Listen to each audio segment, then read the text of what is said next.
Oséias capítulo 14. E nós vamos ler do versículo 5 a 7. Eu quero pensar sobre esse tema aqui com você. Você já deve ter visto sobre isso em algum lugar. Esse é um texto que eu li e eu gostei demais, que fala sobre Deus como orvalho. E o Senhor colocou no meu coração o desejo de explorar um pouquinho esse tema nessa manhã, conquanto já tenha lido a esse respeito, já tenha visto outras palavras a esse respeito também. Deus é orvalho. Capítulo 14 de Oséias, do versículo 5 a 7. Vamos fazer a leitura desse texto? Toda a igreja lendo responsivamente. Oséias, capítulo 14, versículos 5 a 7. E eu serei para Israel como orvalho. Ele florescerá como lírio e lançará suas raízes no Líbano.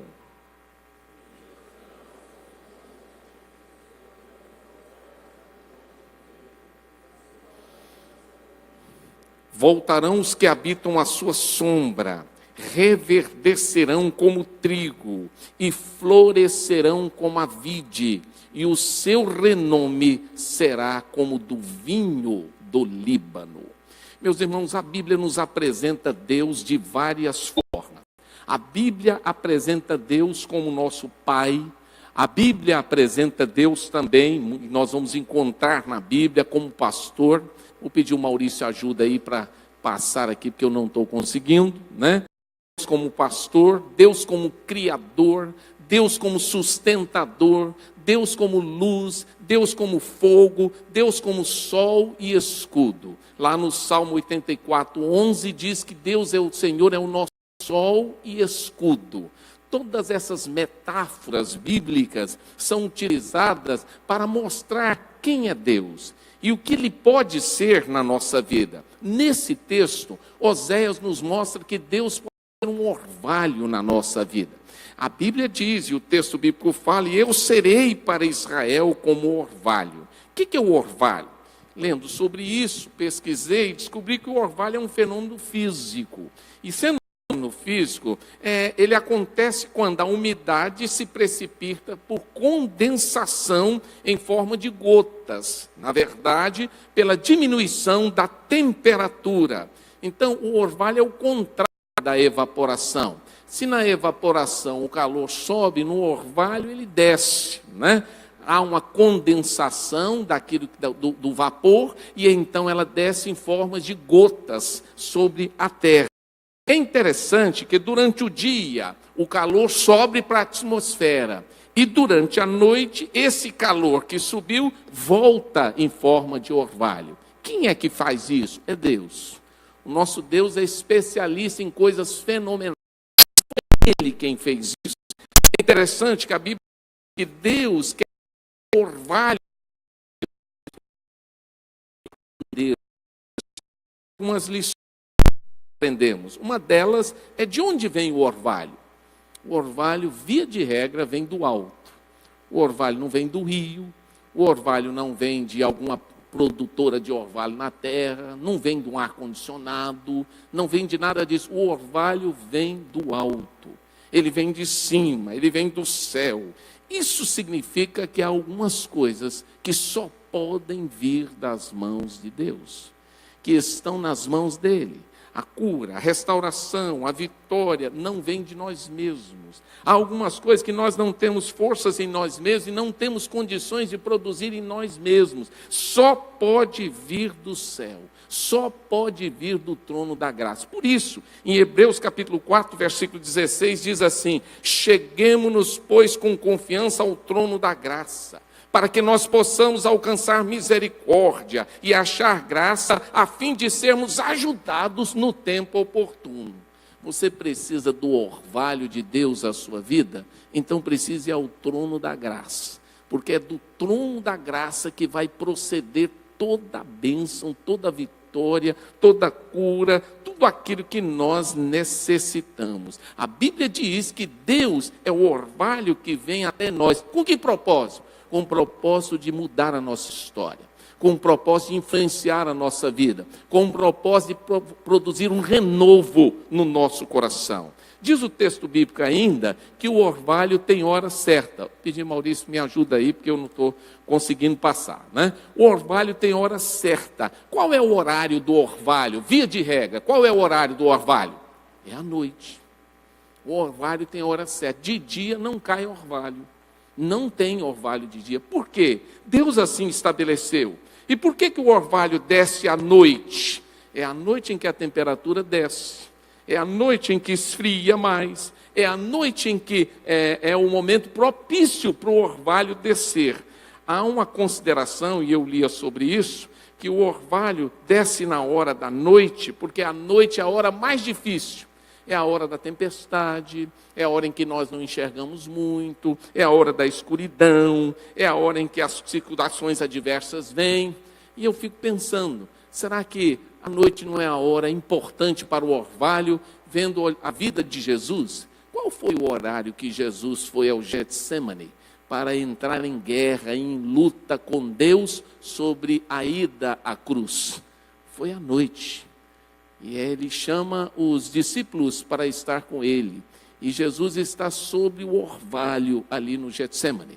E ele geme, e ele sua gotas de sangue. E ele pede ao Pai que, se for possível, passe dele aquele cálice. Ele pede ao Pai que o ajude na hora mais difícil da sua vida. A Bíblia diz que a sua alma fica tomada por um sentimento muito duro, tão duro que a Bíblia diz que chega até a ideia de morte. E é naquela hora que o orvalho de Deus é mais presente na vida de Jesus. Em que sentido? De que o Senhor o toma na hora da tempestade, na hora da angústia, na hora que o coração está tomado por aquele sentimento de dor, de morte, de tristeza. É naquela hora que ele está sendo orvalhado pelo Senhor. Por isso, eu quero desafiar você nessa manhã a não perder o orvalho na hora da dificuldade. Lá em Oséias, capítulo 6, e versículo 4, o mesmo texto, fala algo interessante a esse respeito. E eu quero chamar a sua atenção para esse texto. Que te farei, ó Efraim? Que te farei, ó Judá? Porque o vosso amor é como a nuvem da manhã e como o orvalho que cedo passa. O orvalho tem um tempo, é a noite. Então, se você está na tempestade, permita que Deus derrame o orvalho sobre ele, sobre você. Porque é nessa hora que o orvalho virá. Não virá na manhã, não. Na manhã não vai ter orvalho. Mas na hora da tempestade, na noite escura, no meio das trevas, na hora mais angustiante, é aí que o orvalho vai cair sobre a sua vida. Em terceiro lugar, o texto bíblico fala que o orvalho tem uma finalidade específica. Qual é a finalidade do orvalho? Quando você vai para a Bíblia, você percebe que o orvalho tem uma finalidade: umedecer a terra, tornar essa terra produtiva, tornar essa terra fértil. Quantas vezes o nosso coração, em função das crises que vivemos, as angústias, as lutas do dia a dia, se torna seco, árido, infértil, e aquele coração duro e que não produz absolutamente nada. É nessa hora que é preciso Deus vir e umedecer o nosso coração. E como é que Ele faz isso? Com a sua presença, através do seu Espírito, que Ele vem e umedece a nossa vida com a sua graça, com o seu poder. Ele nos ajuda a nos tornar cada vez melhor. Observe o que o profeta Miqueias diz no capítulo 5 e no versículo de número 7. Algo tremendo a esse respeito, eu queria que você guardasse no seu coração. Miqueias capítulo 5, versículo 7 diz: e o resto de Jacó estará no meio de muitos povos, como orvalho da parte do Senhor, como chuvisco sobre a erva, que não espera pelo homem, nem aguarda os homens.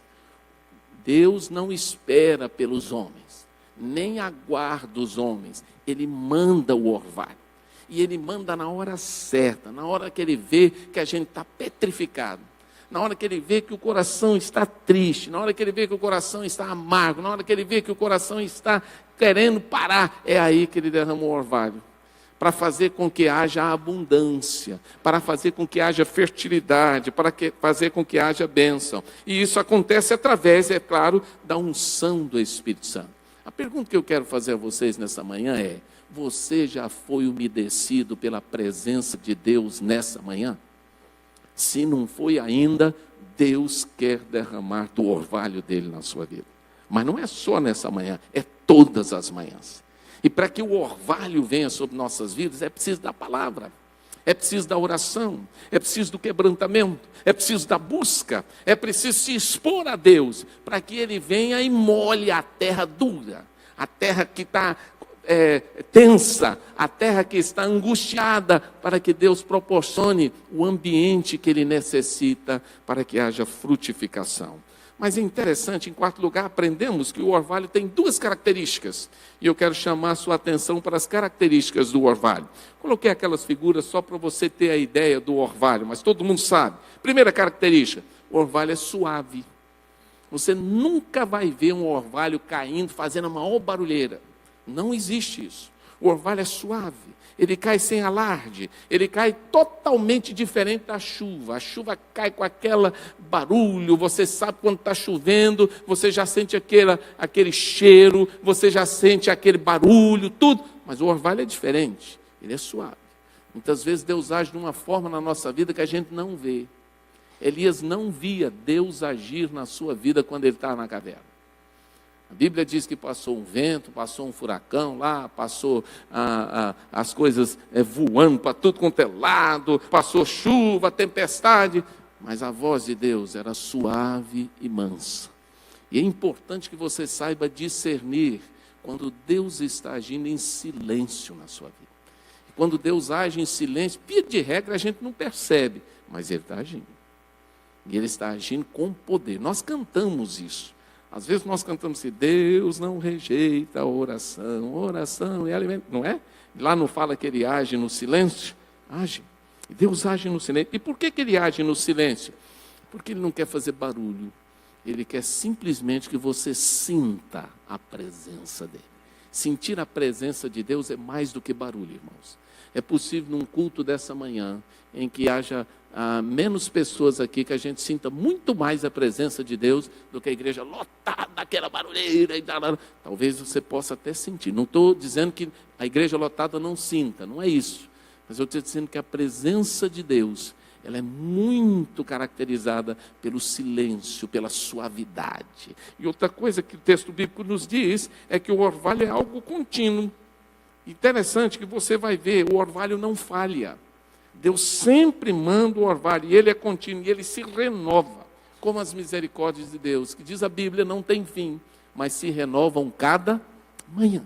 O orvalho sempre é contínuo, cada manhã, toda manhã o orvalho vem, porque Deus é contínuo na nossa vida, Ele não falha. Ele não vai deixar furo, Ele não vai deixar nada sem ser realizado que Ele prometeu. Quinto lugar, o texto bíblico vai nos dizer que o orvalho é refrescante. A Bíblia diz que o orvalho é uma fonte de refrigério. É a provisão de Deus para a terra, para que a terra se renove. Sem o orvalho, a terra entraria em colapso. Sem o orvalho, não haveria nada em alguns lugares, certamente só terra batida e mais nada. O que significa então o orvalho? É o refrigério de Deus. O refrigério que vem e nos faz revigorar. O salmista disse isso muito bem. Ele disse, refrigera a minha alma. Nós precisamos do refrigério de Deus. E esse refrigério vem, digo mais uma vez, da presença de Deus, desse orvalhar de Deus sobre nossas vidas. Em último lugar, o orvalho é bênção. Se você for na Bíblia, você vai descobrir que quando Isaac abençoou o seu filho Jacó, ele disse o seguinte, olhe na Bíblia aí, Gênesis 27 e 28. Olha o que Isaac começa a dizer para Jacó que Deus daria a ele. Olha a bênção número 1 que Deus daria para Jacó. Gênesis capítulo 27 e 28. Diz assim, o texto bíblico fala, que Deus te dê o quê? Grana, não é isso? Gado, não é isso? O que ele fala? O que ele começa falando? Que Deus te dê do orvalho do céu. Porque para ele o orvalho era a bênção principal. Sem orvalho, Jacó não ia ser nada, não ia colher nada, não ia ter água, não ia ter absolutamente nada. Que Deus te dê do principal, do orvalho do céu. Se você receber o orvalho do céu, aí você vai receber as terras férteis, você vai ter trigo, mas primeiro precisa vir o orvalho do céu. Olha que bênção. Orvalho é bênção do céu. Não há fertilidade sem orvalho. Por isso Deus se apresenta como nosso orvalho. Isso significa que sem Deus não há nada na nossa vida. Ele é a bênção principal. E Ele quer ser o orvalho porque Ele quer ser o primeiro a vir e estender a mão e nos ajudar a vencer as dificuldades da vida. Mas se você for a um outro texto, e eu te chamo para ir a ele agora, Números 11, versículo 9, preste atenção nesse texto. Eu achei fantástico quando lia sobre ele e pesquisava a esse respeito. O texto diz que o orvalho sempre precedia algo fenomenal na Bíblia. Primeiro tinha que vir o orvalho, depois vinha esse fenômeno tremendo na Bíblia. Números capítulo 11, versículo 9. O que vinha depois do orvalho, quando o povo de Deus estava lá caminhando no deserto? Números capítulo 11, versículo 9. O que vinha? O maná. Mas o maná só vinha depois do orvalho. Primeiro descia o orvalho e depois vinha o maná. O orvalho era a bênção principal. O povo via aquele orvalho e dizia, pronto, o maná chegou. Então o orvalho prenunciava, ou ele anunciava que haveria alimento, que haveria sobrevivência, que haveria sobrevida, que haveria sustentação. O orvalho era essa bênção que viria de Deus. Por isso, precisamos do orvalho de Deus. O profeta Zacarias deixou isso claro para o povo de Deus, que eles jamais poderiam viver sem o orvalho de Deus. Quero concluir então pensando sobre aquele texto. Salmo 133, 3. É como o orvalho de Hermon, ou do Monte Hermon, que desce sobre os montes de Sião, porque ali o Senhor ordena a bênção e a vida para sempre. Vamos ler de novo? É como o orvalho de Hermon, e como que desce sobre os montes de Sião, porque ali o Senhor ordena a bênção e a vida para sempre. Passa o próximo slide. Pode passar o próximo? O que é aquilo lá? É o Monte Hermon. Sabe como é que é conhecido o Monte Hermon? O Monte Vovô. E sabe por que ele é conhecido como o Monte Vovô? Porque toda noite o orvalho de Deus cai lá, e ele fica branquinho daquele jeito. Aquilo não é neve, não. Olha os outros montes. Olha os outros lugares. Alguns deles estão completamente áridos, completamente seco, que você olha assim no chão, não tem nada. E você fala, mas como pode cair neve lá e não cai no outro lugar ali? Não é, aquele é o orvalho. O orvalho que cai sobre o Hermon. Quando a Bíblia fala que o orvalho cai sobre o Hermon, sabe o que acontece? Quando o sol vem, o que acontece com o orvalho que caiu ali? Que congela, por causa das altas temperaturas, porque é alta, é óbvio. O que acontece? A água derrete. E o que acontece com as regiões ali do lado? Aí elas se tornam férteis. Elas vão se tornar férteis, porque agora tem água. Mas essa água que vai ser abundante ali naquela região e que vai ajudar na frutificação da região, vem em função de quê? Do orvalho. Sem o orvalho não haveria abundância. É como o orvalho que cai sobre o Hermon, que desce sobre os montes de Sião, e ali há bênção para sempre. A bênção estende as regiões. Então o orvalho precisa vir. Indo um pouquinho adiante, pode passar o próximo slide. Lá diz, quão bom e quão suave é que os irmãos vivam em união. E aí ele vai dizendo, é como óleo precioso sobre a cabeça, que desce sobre a barba de Arão, que desce sobre a orla das suas vestes. E aí o texto vai no versículo 3 do Salmo 133. É como o orvalho do Hermon, como que desce sobre os montes de Sião, porque há uma bênção ali ordenada para a sua vida e para a minha vida também. Quero terminar então essa meditação nessa manhã pensando, Deus quer ser o orvalho da minha e da sua vida. E por que Deus quer ser o orvalho para a minha e para a sua vida? Primeiro, porque Ele quer trazer vitalidade. E vitalidade em quê? Aonde, pastor? Deus quer trazer vitalidade à terra seca. a terra árida, a terra batida, a terra que não entra mais nada, a terra que muitos já declararam como morta. Deus quer trazer vitalidade aonde não há mais condições de tê-la. Segundo, Deus quer ser o orvalho porque Ele quer trazer esperança. E esperança para quê? Bem, esperança e restauração diante da dificuldade. Daquilo que a gente já não acredita mais. Ele quer trazer a esperança, como trouxe no coração de Jesus na noite escura. Deus quer trazer refrigério. É a sensação que nós precisamos ter no nosso coração em meio à angústia, em meio ao momento difícil. O refrigério é para o momento da dor, do sofrimento, da caminhada, da dificuldade. Mas Deus também quer derramar a bênção. E essa bênção está ordenada sobre nós. Como o Monte Hermon, cai o orvalho, e o orvalho se espalha pelos montes de Sião, há uma bênção ordenada sobre nossas vidas. E Deus quer ser essa bênção. Lemos no livro de Jó, capítulo 38, versículo 28. Vamos terminar pensando, indo em direção a esse texto. Jó, capítulo 38, 28. Jó faz uma pergunta. E ele descobriu que a hora mais difícil da vida dele, ele fez uma pergunta. Ele perdeu tudo. Ele estava sem nada. Ele não tinha absolutamente mais nada. Tinha perdido seus filhos, seus bens, perdeu sua saúde, perdeu a companhia da sua esposa no sentido de ajudá-lo a vencer as dificuldades. Mas Jó, capítulo 38, versículo 28, ele faz uma pergunta. A pergunta é: a chuva porventura tem pai? Ou quem gerou as gotas de orvalho? A chuva tem pai? Quem é que pode fazer chover numa região que não tem chuva? Tem alguém que pode? Eu posso ir lá e bombardear a nuvem, mas tem que ter nuvem. E se não tiver nuvem? Não tem como.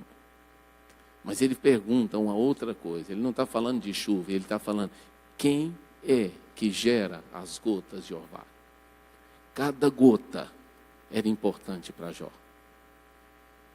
Ele não está falando de tempestade, ele está falando de gotas. E quando Jó fala de gotas, ninguém mais do que esse homem experimentou todo dia uma gotinha do orvalho de Deus na vida dele. E porque ele experimentou todo dia uma gotinha do orvalho de Deus, ao final da sua existência, ele se torna vitorioso. Ele diz: só ele tem a gota de orvalho que eu preciso para vencer a minha tempestade. Só ele tem a autoridade de mandar o orvalho para mim. Mesmo numa gota, simples gota, mas que vai fazer toda a diferença no final da minha vida. Quando você vai para o texto de Oséias 14, ele diz: eu serei um orvalho para Israel. E aí ele começa dizendo o que vai acontecer com Israel. Israel vai florescer como lírio. Israel vai lançar raízes profundas. Numa terra seca não tem jeito. Só floresce se tiver água, mas eu vou ser o orvalho. Numa terra seca ninguém aprofunda a raiz, mas eu vou ajudá-la a aprofundar as raízes, porque eu serei o orvalho. E eles vão estender os seus ramos, vão estender porque tem água. E eles vão se tornar formosos como oliveira, porque tem água. E eles vão ter fragrância, vai ter cheiroso porque tem água. Eu sou a água. E voltarão os que habitam a sua sombra, vai ter sombra porque tem água. Eu vou ser a água, e vão se tornar verdes como o trigo, vai ficar verde, porque eu sou a água, e florescerão como a vide, vão ter flores, porque eu sou a água, e o seu renome será como o vinho do linho, e vão ter um nome tão precioso como o vinho, porque eu sou o orvalho. Nada disso aqui aconteceria a Israel, se não houvesse um orvalho que caísse sobre eles. Irmão querido, sua vida não será mais do que isso, se o orvalho de Deus não tiver. Ela não vai florescer, você não lança raízes, você não vai estender seus ramos, você não vai ser formoso, você não vai ter fragrância, você não vai se tornar uma pessoa produtiva, e você não será lembrado, se o orvalho de Deus não estiver presente em sua vida. Por isso, nessa manhã, eu quero desafiá-lo a dizer: Deus, eu preciso desse orvalho. Ser o orvalho de Israel sobre a minha vida. Você gostaria de dizer isso para Deus? Se gostaria, eu quero convidá-lo a curvar a sua cabeça agora e dizer aonde é que o orvalho de Deus precisa vir sobre sua vida nessa manhã.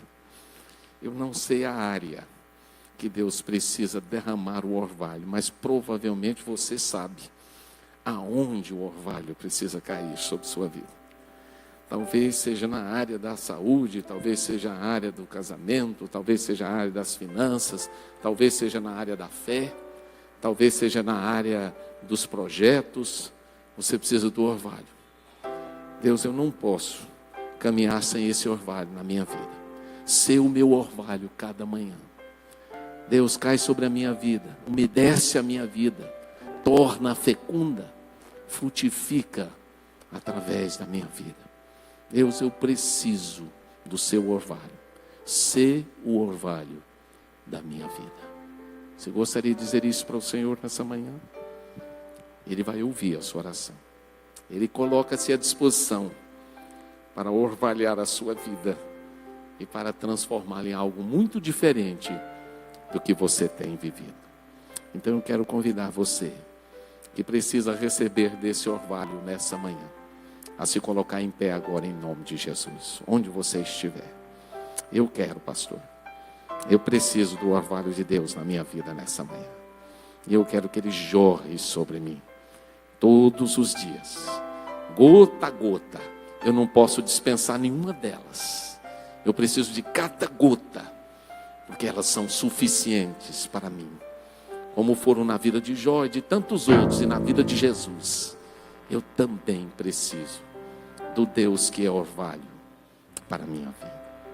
Senhor, o Senhor conhece o coração de cada irmão, cada irmã, cada visitante, cada pessoa que vem agora à tua casa. Cada um de nós somos carentes e dependentes do orvalho do Senhor. Sabemos, Senhor, que a caminhada nos impõe dias difíceis, angústias na alma, tristezas, fracassos, derrotas, mas sabemos que no Senhor nós temos a vitória.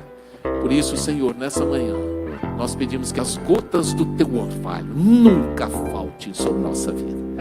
Em todas as manhãs queremos receber o teu orvalho. Queremos que a tua presença inunde o nosso coração, de tal forma que sejamos, Senhor, como os cedros do Líbano, que sejamos como aquelas plantas cheias de vigor, que tenhamos raízes profundas, porque o Senhor afofa a nossa vida. Cuida, Senhor, de cada irmão, cada irmã aqui. O Senhor conhece a área da nossa vida em que precisamos ser orvalhados nessa manhã. O Senhor conhece aonde precisamos de receber essas gotas especiais. Derrama sobre nós agora e faze-nos, Senhor, uma terra fértil, produtiva, vigorosa, que sejamos conhecidos como a terra cujo orvalho vem e gera bênção, e a bênção do Senhor. Eu oro, suplico agradecido em nome de Jesus. Amém.